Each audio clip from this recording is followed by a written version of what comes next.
Hindi ka pa ba sanay mag-hand catch ng drone? Or natatakot ka na baka masugatan ka sa pag-hand catch? Well, baka ito na ang sagot sa iyong problema.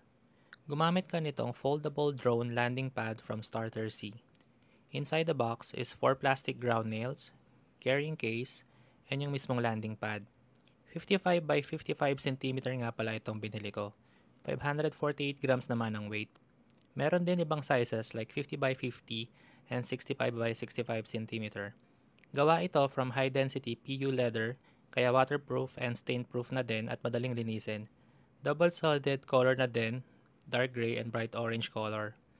Compatible ito with most small to medium-sized drones like Mini Series, Avata, Mavic Mini, at iba pa. Ito nga pala yung Mini 4 Pro ko para ma-visualize nyo ng maayos at makapag-decide kayo kung anong size ang bibilhin nyo.